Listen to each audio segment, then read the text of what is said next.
மேஷராசிக்கார அன்பர்களே, நிறைய பேர் இந்த மேஷராசிக்கு நிறைய ஜோதிடத்தை ஓப்பன் பண்ணோடனே எல்லாருமே கிரக பயிற்சினால் அது நடக்க போகுது, இது நடக்க போகுது, அதுன்னு உங்களை நிறைய பேர் பயப்படுத்தி விட்டுருப்பாங்க. அதே மாதிரி நிறைய பேர் என்ன சொல்லியிருப்பாங்க அப்படின்னா, வாழ்க்கையில் இந்த ஒரு விஷயத்தை செஞ்சீங்க அப்படின்னா ஓரளவுக்கு பரவாயில்லையா இருக்கும் அப்படிங்கிற மாதிரி சொல்லியிருப்பாங்க. நிறையாவும் அதுக்கு செலவும் பண்ணியிருப்பீங்க.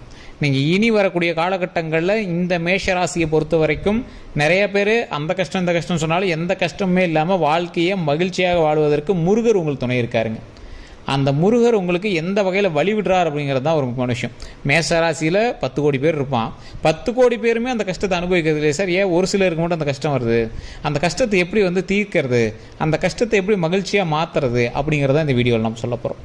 அது மட்டும் இல்லாமல் யாருக்கு எந்த வகையான பிணிகள் இருக்குது, அந்த பிணியை எப்படி சரி பண்ணுறது, அதாவது எந்த வகையில் உங்களுக்கு கஷ்டங்கள் வரதுக்கான வாய்ப்புகள் இருக்குது, அதை எப்படி சரி பண்ணுறது. இப்போ இந்த மேஷராசியில் பல லக்கினங்கள் இருக்குது, பல தசாபுத்திகள் இருக்குது, பல நட்சத்திரங்கள் இருக்குது. அது மட்டும் இல்லாமல் இந்த மேஷராசியோட வாழும் சில ராசிகளும் இருக்குது. உங்கள் கணவனோ மனைவியோ இல்லை மற்றவங்களாம் இருக்காங்களா, அவங்களும் உங்களோட இருக்கிறவங்க தான். அவங்களோட ராசிகளுக்கு தகுந்த மாதிரி உங்களோட ராசிகளும் வேலை செய்யும். ஸோ இவங்களுக்கு மத்தியில் எப்படி நீங்கள் சஸ்டெயின் பண்ணி எந்த ஒரு ப்ராப்ளமும் இல்லாமல் உங்களுடைய காலகட்டமோ இல்லை உங்களோட நேரமோ கொஞ்சம் ஓரளவுக்கு இருந்தாலும் அதை சரி செய்து நல்ல நேரமாக மாற்றி கொண்டு வருது அப்படிங்கிறத இந்த வீடியோவில் முழுசாக பார்க்க போகிறோம். உங்களுக்கு ஒரு அருமையான காலகட்டம் அப்படின்னே சொல்லலாம் சார். எப்படி அப்படின்னா, உங்களோட கஷ்டங்களே இருந்தாலும் அந்த கஷ்டத்தை சரி பண்ணக்கூடிய ஒரு காலகட்டம் தான். ஒரு சின்ன சின்ன பரிகாரங்கள் மூலமாகவே உங்களோட லைஃப் சரி பண்ணிக்கக்கூடிய ஒரு காலகட்டம் தான் இந்த மேஷராசிக்கு. நிறைய பேர் பயப்படுத்துகிற மாதிரி நீங்கள் அனுபவிச்சே ஆகணும் அப்படிங்கிற அளவு கஷ்டம்லாம் உங்களுக்கு வராதுங்க, கவலையே பட தேவையில்லை. ஸோ அதுதான் ஒரு முக்கியமான விஷயம். அதே மாதிரி தனிப்படையான ஜோதிடம் பார்க்கணும் அப்படின்னு ஆசைப்படுறவங்க கீழே ஃபோன் நம்பர் கொடுத்துருக்கேன். உங்களுடைய பெயர், அதே மாதிரி நீங்கள் பிறந்த ஊர், பிறந்த நேரம், இது 3 மட்டும் நீங்கள் சொன்னீங்க அப்படின்னா போதும். நீங்கள் பார்த்துட்டு இருக்கிறவங்க மேஷராசி அப்படின்னா கண்டிப்பாக நீங்களும் கமெண்ட் செக்ஷனில் அதை பதிவிடுங்க. இந்த மேஷராசியில் இருக்கிறவங்க சிவன் வழிபாடு இந்த தடவை நீங்கள் பண்ணணும். சிவன் வழிபாடு எதற்கு? ஆயுளை அதிகம் செய்வதற்கு, பிரச்சனைகளிலிருந்து வெளிவிடுவதற்கு, நீங்கள் நினைத்த காரியத்தை நடத்துவதற்கு. அதற்கு சிவனினுடைய ஒரு 7 பெயர்களை சொல்கிறேன். இதுதான் இருக்கிறதுல ஒரு மிகப்பெரிய மந்திரம் அப்படின்னு சொல்கிறாங்க. ஸோ இந்த பெயரை சொன்னாவே அதற்கான மந்திரம் பழிக்கக்கூடிய அளவுக்கு உங்களுக்கு சக்தி கிடைக்கும். இதை நீங்கள் முடிஞ்சால் இதை மறுபடியும் ரீப்ளே கூட பண்ணி கேட்டுக்கோங்க. ஒரு பேப்பரில் கூட எழுதி வச்சுக்கோங்க. கட்டாயம் இது உங்களுக்கு உதவும். இதனால் நான் உங்கள்கிட்ட ஒன்று காசு கேட்க கிடையாது, அது இதுன்னு சொல்ல கிடையாதுங்க. இதை நீங்கள் எந்த நெட்டில் வேணாலும் தேடி பாருங்கள். இதன் மூலம் ஒரு மிகப்பெரிய ஒரு சக்தி உங்களுக்கு கிடைக்கிறதுக்கான வாய்ப்புகள் அதிகமாகவே இருக்குதுங்க. நான் அப்படியே சொல்கிறேன், கேட்டுக்கோங்க.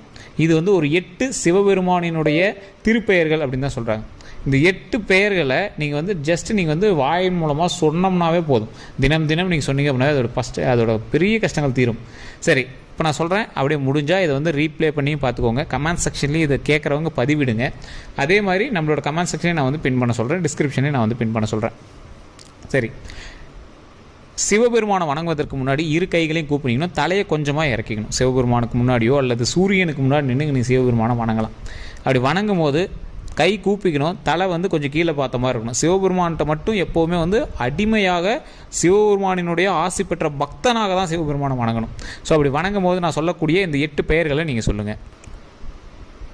ஓம் பவாய, ஓம் சர்வாய, ஓம் ருத்ராய, ஓம் பசுபதையே, ஓம் உக்ராய, ஓம் மகாதேவாய, ஓம் பீமாய, ஓம் ஈசாய. ஸோ இந்த பெயர்கள், இந்த 8 பெயர்கள் தான் இருக்கிறதுலே மிகப்பெரிய பிரபஞ்ச மந்திரம் அளவுக்கு சிவபெருமானை அவரை குளிர வச்சு சிவபெருமானினுடைய அருள் கிடைப்பதற்கு ஒரு மிகப்பெரிய மந்திரம் இது. மேஷராசிக்கு தற்போதைய காலகட்டத்தில் எல்லா இன்னல்கள்லேருந்தும் வெளிவருவதற்கு இந்த மந்திரம் மிகப்பெரிய உறுதுணையாக இருக்கும். அந்த மந்திரத்தை மறுபடியும் சொல்கிறேன், கேட்டுக்கோங்க. இது மந்திரம் மட்டும் கிடையாது, சிவபெருமானினுடைய திருப்பெயர்கள். ஓம் பவாய, ஓம் சர்வாய, ஓம் ருத்ராய, ஓம் பசுபதையே, ஓம் உக்ராய, ஓம் மகாதேவாய, ஓம் பீமாய, ஓம் ஈஷாய. இதை நீங்கள் முடிஞ்சால் கமெண்ட் செக்ஷனில் பதிவிடுங்க. இதுவே உங்களுக்கு ஞாபக சக்தி உண்டாக்கும். இதை நீங்கள் டெய்லி உச்சரிக்கிற அளவுக்கு உங்களோட மைண்டுக்குள்ளே இருக்கும். நான் டிஸ்கிரிப்ஷன்லேயே இதை நான் பின் பண்ண சொல்கிறேன். கண்டிப்பாக இதை நீங்கள் ட்ரை பண்ணி பாருங்கள். இதன் மூலமாக பல கஷ்டங்களும் தீரும். சரி, இப்போ இந்த மேஷராசிக்கு எப்படி இருக்கக்கூடிய நாட்கள் உங்களுக்கு? சார், இந்த மேஷராசியை பொறுத்த வரைக்கும் சில கஷ்டங்களை அனுபவிப்பீங்க அப்படிங்கக்கூடிய ஒரு நாட்கள் தான். அப்படி இல்லைன்னா சொல்லவே முடியாது. இந்த அனுபவிக்கக்கூடிய கஷ்டங்கள் பாடமாக மாறுவதற்கான வாய்ப்புகள் இருக்குது. நீங்கள் யாரை நம்பி இருந்தீங்களோ அவன் சரியில்லை சார், யாரை தப்பாக நினச்சிங்களோ அவன் சரி சார் அப்படின்னு உங்களை பாடம் போட்டுவதற்கான ஒரு நேரம். நீங்கள் ஆடம்பரமாக செலவு பண்ணியிருந்தீங்கன்னா காசு விஷயத்தில் உங்களை சரி பார்க்கக்கூடிய ஒரு நேரம். நீங்கள் அளவுக்கு அதிகமாக உணவு உண்டு கடையெல்லாம் வாங்கி சாப்பிட்டுட்டு இந்த மாதிரி இருந்தீங்கன்னா நீங்கள் கடையிலே சாப்பிடவே கூடாத அளவுக்கு உங்களை சரி கட்டக்கூடிய ஒரு நேரம். ஸோ இந்த மாதிரி செய்த தவறுகளை உணர வைக்கக்கூடிய, பாடங்களை கற்பிக்கக்கூடிய ஒரு நேரமாக இனி வரக்கூடிய காலங்கள் அமைய போகுது. சார், இது ஒரு மிகப்பெரிய ஒரு ட்விஸ்ட் தானே. எப்படி சார் வாழ்க்கையவே அப்படியே நீங்கள் ஜாலியாக இருந்தது அப்படியே ஒரு லாக் போடுற மாதிரி இதாக இருக்கே சார் அப்படின்னு நீங்கள் என்கிட்ட கேட்பீங்க. ஆமாம் ஆமாம் சார், இது ஒரு சின்ன விஷயம்தான். இதை நீங்கள் வந்து உங்களோட ஆடம்பரத்தை சரி பண்ணிக்கணும். ஆனால் உங்களுக்கு கிடைக்க வேண்டிய நல்ல விஷயங்கள் கிடைச்சிதான் இருக்கும். ஒரு எக்ஸாம்பிள் தாங்க, ஒரு சுகர் பேஷண்ட்டுக்கு முன்னாடி ஸ்வீட் வைக்கிறாங்க. அதை சாப்பிட்டுட்டே இருந்ததுனால இன்றைக்கி அதை சாப்பிட்றதுக்கு கொஞ்சம் யோசிக்க வேண்டியதாக இருக்குது. சாப்பிட்லாம், ஆனால் கொஞ்சமாக தான் சாப்பிட முடியும். ஸோ அந்த மாதிரி ஸ்வீட்டு உங்களால் எடுத்துக்க முடியும், ஆனாலும் நீங்கள் வந்து வேறு வழியே இல்லாமல் அமைதியாக இருக்கிறீங்க. அந்த மாதிரி தான். ஸோ நீங்கள் செய்த தவறுகளை உணர்ந்து அதை நீங்கள் உங்களுக்காக சரி பண்ணிக்கக்கூடிய ஒரு பாடம் கற்பிக்கக்கூடிய ஒரு நேரமாக இந்த நேரம் அமையுதுங்க. ஒன்றும் பெரிய ஒரு பிரச்சனையும் கிடையாது. லைஃப்பில் ஒரு மிகப்பெரிய ட்விஸ்ட்டுன்னா திருப்பக்கூடிய ஒரு திருப்பு முனையும் கிடையாது. நல்ல ஒரு வளர்ச்சிக்கு உண்டான நேரம். அதற்கு முன்பு உங்களுக்கு சிறு சிறு பாடங்களை கற்பிக்கக்கூடிய ஒரு நேரமாக இந்த நேரம் அமைது. சார், இது எப்படி சார் நீங்கள் சொல்கிறீங்க? அந்த விஷயம் மட்டும்தானா மேஷராசிக்கு, இல்லை வேறு ஏதாவது ஒரு விஷயங்கள் ஏதாவது இருக்கா அப்படின்னு கேட்டிங்கன்னா, சின்ன சின்ன வேறுபாடுகளும் இருக்குங்க. சார், இதில் என்ன வேறுபாடு இருக்க போகுது? இதில் எப்படி வேறுபாடுன்னு நீங்கள் சொல்கிறீங்க? சார், இந்த பண விஷயத்தில் நீங்கள் யார்கிட்ட கொடுத்து ஏமாந்தக்கூடிய ஒரு செயல்பாடுகள் நடக்கிறதுக்கான வாய்ப்புகள் இருக்குது. யாராவது ஒருத்தன் திடீர்னு வரான், ஒரு பிஸ்னஸ் பண்ணுங்கிறான், அந்த பிஸ்னஸுக்கு நீங்கள் அமௌண்ட் போடுங்க அப்படிங்கிறான்.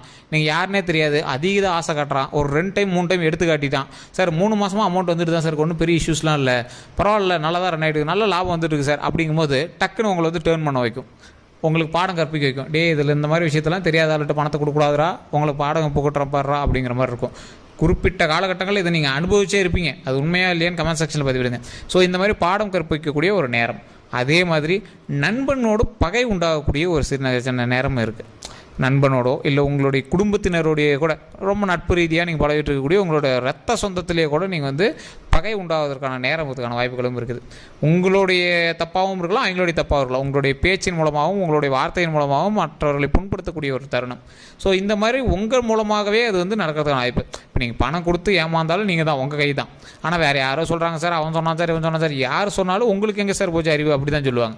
ஸோ அந்த மாதிரி சண்டை போட்டிங்க அப்படின்னா, சார் பெரியவங்கிட்ட ஏப்பா சண்டை போடுற அப்படின்னு உங்களை தான் ஃபைனலாக வருவாங்க. ஸோ இந்த மாதிரி ஏதோ ஒரு காரணத்துக்காக உங்கள் மேலே தான் பழி வரக்கூடிய ஒரு நேரம். ஸோ அந்த பழியை வந்து சரி பண்ணிக்கணும் அப்படின்னா நிறைய இடங்களில் நீங்கள் என்ன பண்ணணும் அப்படின்னா அமைதியாக இருக்கணும். வேறு வழியே இல்லை. எவ்வளோ ஆசை காட்டினாலும் ஆசைக்கு மயங்கக்கூடாது.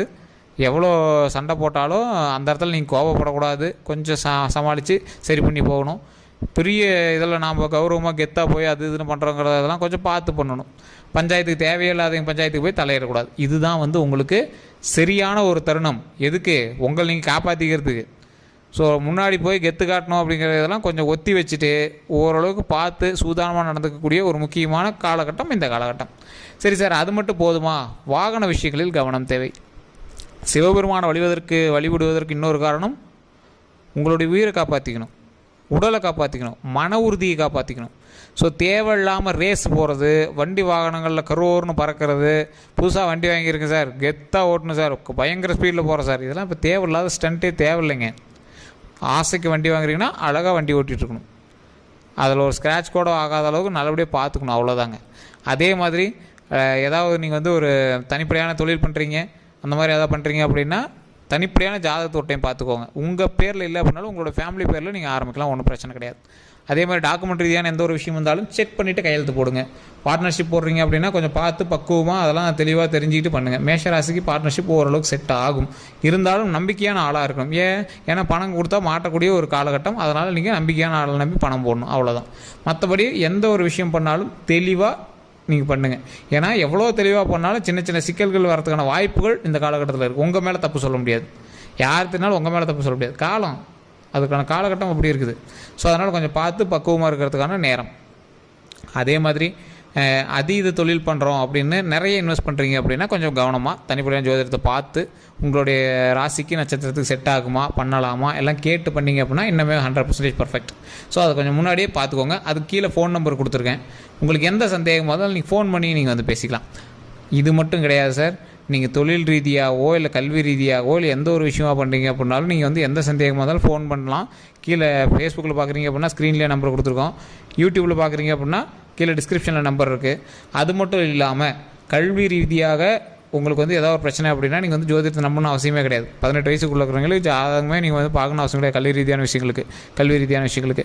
அதே மாதிரி உடல் ரீதியாக எந்த ஒரு உபாதை உங்களுக்கு தோன்றினாலும் உடனே டாக்டரை பார்த்துடணும். இதுக்கு வந்து ஜாதகத்தை நம்பி உட்காந்து கூட இதுவும் டிஸ்க்ளைமராகவே சொல்கிறோம். மற்றபடி உங்களுடைய வாழ்க்கையில் முன்னேறுவதற்கு, தொழில் சம்மந்தப்படுறதுக்கு, காதலுக்கு, திருமணத்திற்கு, இந்த மாதிரி எந்த ஒரு விஷயமா இருந்தாலும் ஜோதிட ரீதியாக பார்க்கலாம். கீழே ஃபோன் நம்பரும் கொடுத்துருக்கேன், அதன் மூலமாக ஃபோன் பண்ணி தெரிஞ்சிக்கலாம். ஸோ இந்த விஷயம் உங்களுக்கு ஒரு மிக உள்ள பயனுள்ளதாக இருக்கும் அப்படிங்கிறத நான் தெரிஞ்சுக்கிறேன். முன்னாடி வந்து நான் 8 சிவனுடைய திருப்பெயர்களை சொல்லியிருந்தேன். அது மிகப்பெரிய ஒரு மந்திரம். ஓம் அப்படிங்கிற பிரபஞ்ச மந்திரத்தோடு அதோட பெயர்கள் எல்லாத்தையும் நீங்கள் சொன்னீங்க அப்படின்னா மிகப்பெரிய நன்மை கிடைக்கும் அப்படின்னு சொல்லியிருக்கேன். வேணும் அப்படின்னா அதை வந்து நீங்கள் ரிப்ளை பண்ணி போட்டு கேட்டுக்கோங்க. அதே மாதிரி இதுவரை நம்ம சேனலை சப்ஸ்கிரைப் பண்ணாமல் இருந்தால் சப்ஸ்கிரைப் பண்ணி பக்கத்தில் பெல் பட்டன் மறக்காம ப்ரெஸ் பண்ணிக்கோங்க. ஃபேஸ்புக்கில் பார்க்குறீங்க அப்படின்னா ஃபாலோ பட்டனை ப்ரெஸ் பண்ணிக்கோங்க. அப்படியே முடிஞ்ச உங்களோட நண்பர்களுக்கு பகிருங்க. எல்லோருக்கும் நன்றி நண்பர்களே.